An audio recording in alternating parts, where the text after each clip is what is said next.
మిత్రులారా అందరికీ జై భీములు.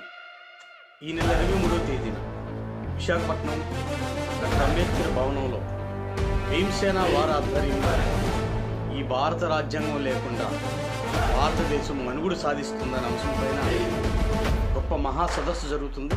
ఈ మహాసదస్సుకు బహుజన మేధావి ప్రొఫెసర్ కంచయ్య అలాగే మూఢనమ్మకాల నిర్మూలన సంస్థ రాజ్య అధ్యక్షులు చంద్ గారు వారితో పాటు నేను కూడా కార్యక్రమం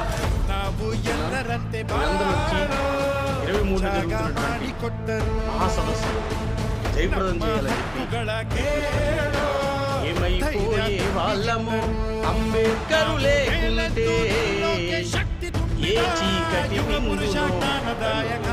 రాకుంటే తరాల మనస్థితి గతులు మారక తల్లడిల్లు కథ సకల జనం బ్రతుకు అగ్రకుల విసక ఉగిట పడి నలిగిపోవు కథ నేటి దినం ఏమైపోయే వాళ్ళము అంబేద్కరు లేకుంటే ఏ చీకటి బింగునో తను వెలుగై రాకుంటే రాజ్యాంగం అణువులో జీవము నింపి నేల మీద ప్రతి జీవజాతికి మనుగడ చూపి ప్రపంచమే తొంగి చూసేలా ప్రతిది పొందుపరిచాడు.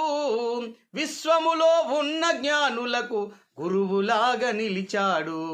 ఏమైపోయే వాళ్ళము అంబేద్కరు లేకుంటే ఏ చీకటి మింగునో తను వెలుగై రాకుంటే ఏమైపోయే వాళ్ళము అంబేద్కరు లేకుంటే ఏ చీకటి మింగునో తను వెలుగై రాకుంటే. మర్చిపోకండి, ఈ ఆదివారం 23వ తేదీన మధ్యాహ్నం 2 గంటల నుంచి అంబేద్కర్ భవన్ విశాఖపట్నంలో గొప్ప సదస్సు జరుగుతుంది. ఈ సదస్సును జయప్రదం చేయాలని చెప్పి మీ అందరికీ విజ్ఞప్తి చేస్తున్నాను మిత్రులారా.